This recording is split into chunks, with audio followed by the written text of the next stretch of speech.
You must know Gatsby. Vive le cinéma français. Pensez pas que vous avez fait une mal comme ça autour de vous. Pas content. Tu as une tête de déterré, Robert. Why so serious? Vous avez vu une vraie licorne vivante? Pourquoi tu pleures? Maybe I'm not good enough. I'm Captain Jack Sparrow.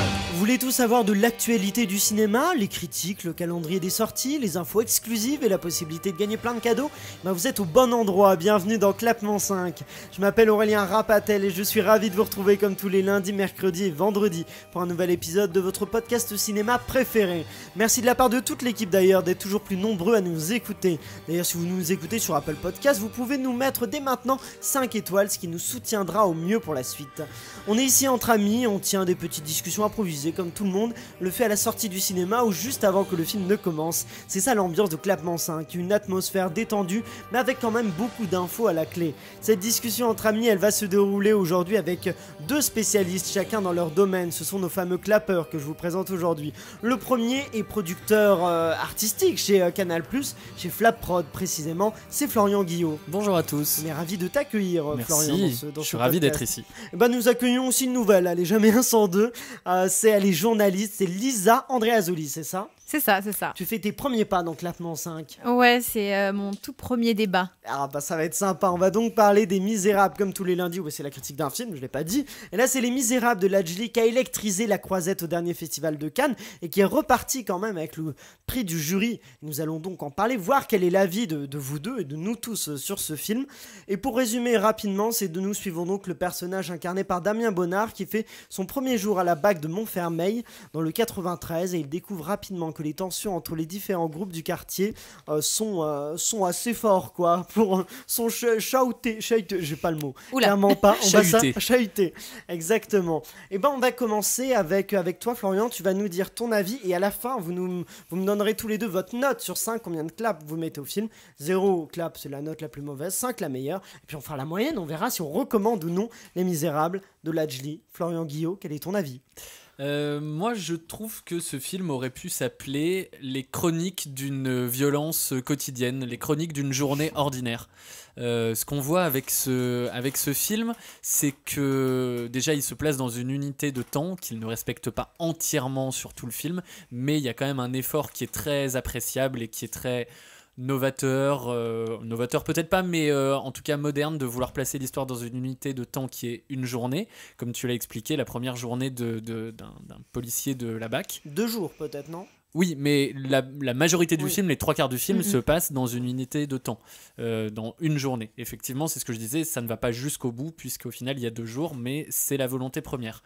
Et en fait, ce qui est intéressant, c'est qu'on raconte une journée ordinaire. On raconte une journée ordinaire dans laquelle il va se passer des choses extraordinaires, mais pas tant que ça, au final.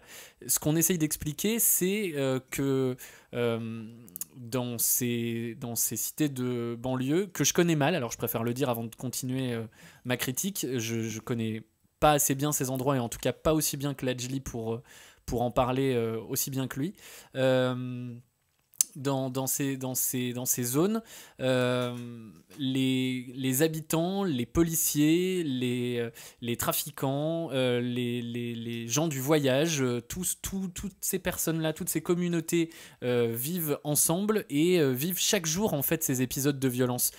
On montre pas un événement précis, j'en sais rien, on revient pas sur un événement précis à une date précise, on explique ce qu'est la violence quotidienne dans ce film, et c'est ça qui est hyper frappant, c'est qu'on se dit ok, c'est comme ça tous les jours, et d'ailleurs ils le disent, c'est un peu loin des yeux du microcosme parisien, et ils s'entretuent entre eux, ils se chahutent comme tu le disais entre eux, et ça ne dérange personne entre guillemets, tout ça reste entre eux de leur côté. Je trouve le travail de mise en scène de Ladjli assez impressionnant, très réaliste. Le jeu des comédiens, qui d'ailleurs pour la plupart n'en sont pas, est très juste.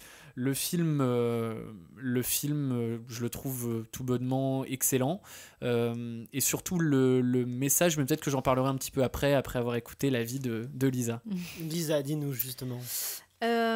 Moi, je suis un petit peu partagée sur ce film, dans le sens où je suis d'accord avec toi. Il y a des scènes qui m'ont marqué. À un moment, on a cette scène sur le haut de la cité. En fait, on voit à quel point c'est c'est droit. Enfin, moi, ça m'a marqué parce que c'est vrai que c'est comme ça. En fait, je suis partagée. Pourquoi ? Parce que, oui, Enfin, moi, j'habite dans le 93. Et en fait, ce genre de récit, j'en ai entendu souvent. Et donc, du coup, quand j'ai vu le film, oui, effectivement, ça m'a mis j'ai vu une réalité que je vois qui se passe à côté de chez moi.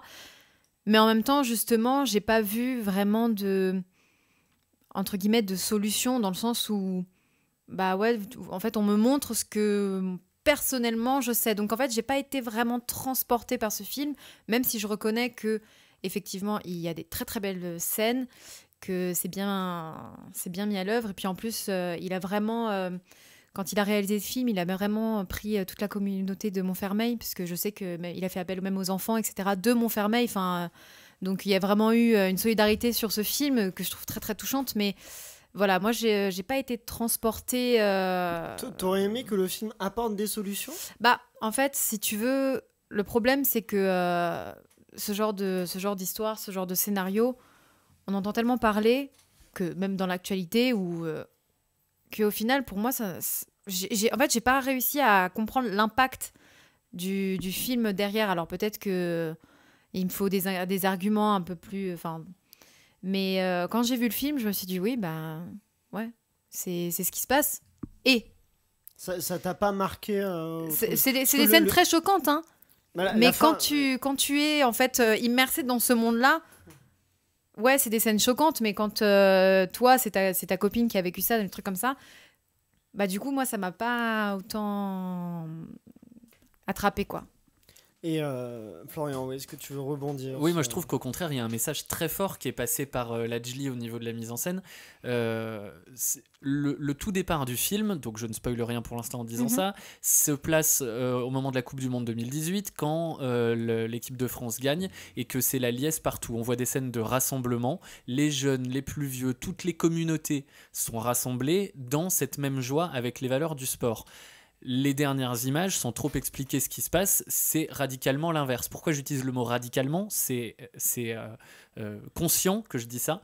C'est parce que pour moi, Lajli, dans son film, oppose les tensions communautaires liées à la religion avec les valeurs de rassemblement que peut porter le sport. C'est deux choses qui met l'une envers l'autre, les valeurs du sport contre les valeurs extrémistes, radicales, les mauvaises valeurs religieuses qu'il place. C'est assez frappant. Au début, on a la scène de ce gamin, Isaka, hyper enjoué, souriant, heureux par rapport à la victoire de l'équipe de France. Et à la fin, c'est un visage fermé, mais fermé de chez fermé, qui ne veut plus sourire, qui est confronté aux réalités dures de son quartier.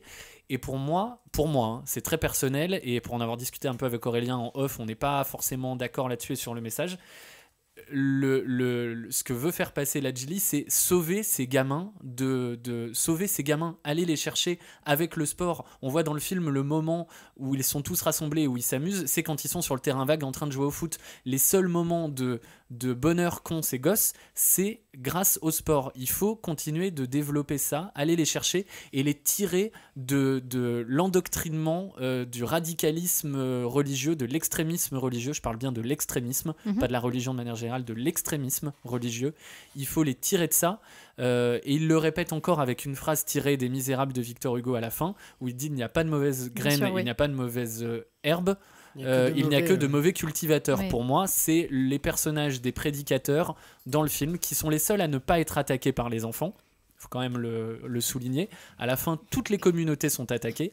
Les flics, le maire, qui est lui aussi un habitant de la cité, les amis des flics, tout le monde est attaqué par les gosses, sauf les prédicateurs religieux. Pourquoi ? Parce que selon moi, ils ont endoctriné les enfants et c'est eux qui sont à l'origine de ces violences. Bah, non mais là-dessus je te rejoins. Moi le truc que je n'ai pas, dont j'ai pas la même approche, c'est cette phrase là effectivement de Victor Hugo qui dit qu'il y a que de mauvais cultivateurs, et toi du coup tu tends à dire que ces mauvais cultivateurs sont c'est l'extrémisme religieux, et je suis d'accord que ça l'est, mais je trouve que le film parle pas tellement, en parle un peu, mais pour moi le propos du film c'est plutôt le délaissement de la banlieue, des politiciens. Et pour moi les mauvais cultivateurs, et j'ai l'impression de ce que j'ai vu de Lajli Lajli, ce qu'il disait en interview, il parle toujours, il parle très peu d'extrémisme religieux, il parle surtout des politiciens qui ont totalement délaissé la banlieue et de tous les plans qui ont été faits mais qui ont servi à rien ou qui ont été abandonnés, tout ça. Et j'ai l'impression que moi le film repose vraiment sur cette idée-là de dire regardez comment on a laissé la banlieue et comment, et c'est ça que je trouve très réussi dans le film, c'est cette justesse de dire que c'est pas de la faute des policiers, que facilement il vient de Montfermeil, Lajli il vit encore là-bas, il aurait pu dire c'est de la faute des policiers, c'est eux qui nous agressent, mais non, il dit pas ça, il dit justement que les policiers eux font de leur mieux, mais voilà, ils tombent aussi dans ils sont obligés de se défendre tout le temps, et donc il y a des bons et des mauvais aussi chez les policiers, c'est comme ça qu'il le matérialise. Et que donc voilà, il y a ça chez les policiers aussi dans la banlieue, dans les personnes qui vivent en banlieue, ils disent qu'il y a du bon et du mauvais, mais pour moi le mot du film c'est de dire que la banlieue a été abandonnée des politiques et pas tellement il parle effectivement, mais je trouve que elle a été récupérée. Moi ce que je dis c'est qu'elle a été récupérée par ces prédicateurs religieux. Oui. Pourquoi ? Parce qu'on voit au début du film qu'ils viennent les chercher au bas de la cité. On nous a dit que vous faisiez pas bien ça, alors venez avec nous, on va vous expliquer comment ça marche. Moi j'ai l'impression que ça c'est plutôt la conséquence que Lajli dit, regardez, si les politiciens font rien, la conséquence c'est qu'elle va être récupérée. Je suis d'accord, c'est un fait, la banlieue est récupérée, parfois il y a certaines personnes dans le film, c'est exactement ce qu'elle raconte, mais j'ai l'impression que c'est plus la conséquence c'est que son propos c'est vraiment bougez-vous les politiques et intéressez-vous à la banlieue. Je sais pas, qu'en penses-tu Lisa ? Je suis plutôt d'accord avec toi dans le sens où en fait c'est un serpent qui se mord la queue, dans le sens où la banlieue est abandonnée, parce que même si on fait des beaux projets pour essayer de la rénover, il n'y a rien qui est jamais mis en place. Et surtout dans les banlieues assez chaudes comme ça, ou à Montfermeil. Et en fait, parce qu'elle est abandonnée, les gens font ce qu'ils peuvent pour essayer de s'en sortir, parce que comme tu vois, c'est des quartiers où les infrastructures, elles sont mauvaises. C'est un peu sale, parce que les infrastructures, vu que c'est laissé à l'abandon, personne s'en occupe. Personne s'en occupe, donc tu vois. Et effectivement, après, ça en vient à amener des prédicateurs, etc. qui... Donc c'est ça, c'est plutôt une conséquence aussi pour toi. Voilà, pour moi c'est un serpent qui se mord la queue. Plus t'abandonnes, plus comme tu disais, c'est les prédicateurs religieux, tu sais, qui viennent te chercher en bas de la cité, etc. C'est une conséquence, parce que si tu mettais ces gens-là dans des structures ou même juste dans des immeubles et pas dans des, parce que moi je trouve qu'il le montre, je trouve qu'il le montre extrêmement bien, ces immeubles de 30 étages sur, c'est pas possible, on dirait des cages, quoi, le truc. Donc effectivement, ça, je suis tout à fait d'accord avec toi, c'est une conséquence. Moi, je voudrais juste revenir sur un truc, la mise en scène dont vous parliez. Je trouve qu'effectivement, Lajli, pour un premier film, c'est pas tout à fait son premier film, il a participé au documentaire à voix haute, par exemple, mais un premier film de fiction, je trouve qu'il a vraiment, on voit cette caméra au point, on voit qu'il a une force de mise en scène, et qui est très forte, et qui justement sert très bien le propos du film. Et c'est un film coup de poing, parce que c'est un film qu'on n'a pas l'habitude de voir, qu'on a déjà un peu vu, ces histoires-là, mais là, il met vraiment face à nos responsabilités, parce qu'on parle beaucoup des politiques, mais les politiques sont aussi en partie élus par nous, donc on est aussi en partie élus par nous. Oui, c'est ça, mais après on peut reprocher qu'ils sont toujours les mêmes, donc de pas laisser un choix non plus incroyable. Mais donc on est aussi nous responsables, nous qui ne vivons pas forcément dans ces banlieues-là, responsables de l'état de ces banlieues-là, et c'est pour dire qu'il faut se reprendre en main et qu'il faut s'occuper de ça. Oui, absolument. Après, ils le disent aussi dans le film, à un certain moment, quand ils reviennent sur les émeutes de 2005, quand les banlieues se sont enflammées, ils disent qu'est-ce que ça vous a apporté, c'est pire maintenant, c'est-à-dire que tout ce que vous avez détruit n'a jamais été reconstruit, c'est pire maintenant, et en plus de ça, tout le monde s'en fout. C'est-à-dire qu'on vous laisse entre vous. Les policiers qui interviennent là-bas, on le voit avec le film, sont souvent des gens qui vivent aussi pas très loin. Le personnage de Guada est complètement venu de cette vie-là, et il y est encore avec sa mère. C'est-à-dire que policiers comme trafiquants, on vous laisse entre vous. Tout le monde s'en fout. C'est le propos du film. Alors quand on dit oui, il faut se réveiller, ok, mais beaucoup de mots, il faut... C'est avec des films comme ça que justement on attire l'attention. C'est pour ça que je pense que ce film est ultra important socialement. D'ailleurs, on l'a vu, Emmanuel Macron a fait des déclarations en disant qu'en ayant vu ce film, il avait eu une prise de conscience sur certaines choses. Ça peut nous faire sourire, mais non, c'est pas ça. C'est dans que, tous les cas, avoir une parole du président de la République, aussi futile soit-elle, rend le film important. Attention, parce que le film tombe bien aussi dans le sens où il y a quelques mois, Alors, je peux pas te ressortir le nom de ministre. Je crois que c'est le Premier ministre qui a accordé des subventions justement aux banlieues parce que justement apparemment il avait eu une prise de conscience, mais ça c'est fait à chaque quinquennat. Non, mais très bien, à chaque quinquennat on prend une conscience que les banlieues un film elles sont comme laissées à Jusqu'à la l'abandon. garde ou un film comme alors c'est plutôt un téléfilm, je pensais à Jacqueline Sauvage ou quoi que ce soit, font bouger les mentalités, sont importants, mais n'entraîne pas forcément une parole présidentielle. Ce que je veux dire, c'est qu'il n'était pas obligé de le dire, il n'était pas obligé d'avoir... C'était un peu compliqué parce que dans chaque interview, dans beaucoup d'interviews, on le questionnait dessus à la conférence de presse du Festival de Cannes. Ladjli a dit oui, on aimerait bien que Emmanuel Macron le voie. Et Ladjli a voulu que il y a eu une discussion avec l'Élysée. Ladjli voulait que Macron vienne le voir à Montfermeil et ils n'ont pas voulu. Du coup, il a envoyé le DVD et c'est à partir de là qu'est venue cette petite phrase d'Emmanuel Macron qui dit que effectivement ça l'a réveillé et qu'a demandé à ses ministres de trouver des solutions. Mais après ça peut un peu faire sourire qu'il ait besoin d'un film pour se rendre compte de la situation. Non mais bien sûr que ça peut faire sourire. Bien sûr que ça peut faire sourire. Je dis juste qu'il n'était pas obligé de le dire. Qu'il doit y avoir 10 autres exemples comme ça de cinéastes qui veulent... Je pense qu'il l'est un peu parce que le film, il sait que c'est un film qui va marquer, qu'un film important qui a été acheté déjà dans de nombreux pays. Le premier jour, donc il est sorti mercredi 20 novembre, il a fait 70 000 entrées en France. C'est-à-dire que c'est un film qui devrait finir sa carrière avec 1 million d'entrées à peu près. Donc c'est un film qui quand même va marquer. Si le président n'avait pas réagi à ça, on aurait quand même pu se dire mais que fait le président? C'est un très bon titre ça. Ouais. Exactement.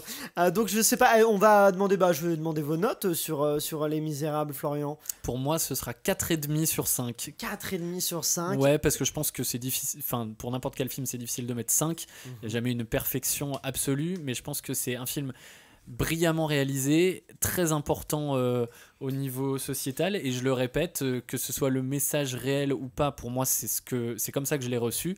On rassemble via les valeurs du sport, c'est comme ça qu'il faut continuer de faire émerger, de faire se rassembler les populations et faire attention aux extrémismes. On peut trouver encore d'autres choses pour réunir tout le monde. Oui, bien sûr, mais bien sûr, mais pourquoi est-ce que c'est pas encore plus mis en avant dans les pays anglo-saxons, les États-Unis ou l'Angleterre? Le sport est un formidable vecteur d'emploi, de rassemblement, d'argent, de notoriété, de tout ce que vous voulez, de business. Tout le monde est gagnant. Tout le monde. En France, c'est pas assez développé. On pourrait encore plus le développer. C'est un vecteur qui est beaucoup trop sous-estimé. Lisa, quelle note mets-tu aux Misérables? Moi, je suis un petit peu plus critique et je vais mettre la note de 3. Moi je vais mettre 4 sur 5 parce qu'effectivement je trouve que c'est un film important qu'on vous encourage, j'ai l'impression quand même. Oui, bien sûr. On vous encourage chaudement à voir parce que c'est un premier film coup de poing qui mérite d'être vu et qui parle d'un sujet très important. Ça fait donc une moyenne de 3,80 sur 5 claps, ce qui fait donc 4 claps sur 5, donc vraiment clapement 5, et les clapeurs vous recommandent très chaudement de foncer en salle, découvrir Les Misérables qui est déjà que vous pouvez aller voir dès maintenant. Et vous, dites-nous chez vous combien de claps vous mettez aux Misérables. N'hésitez pas donc à partager votre note en commentaire sur Instagram, Facebook ou Twitter avec le @clap5.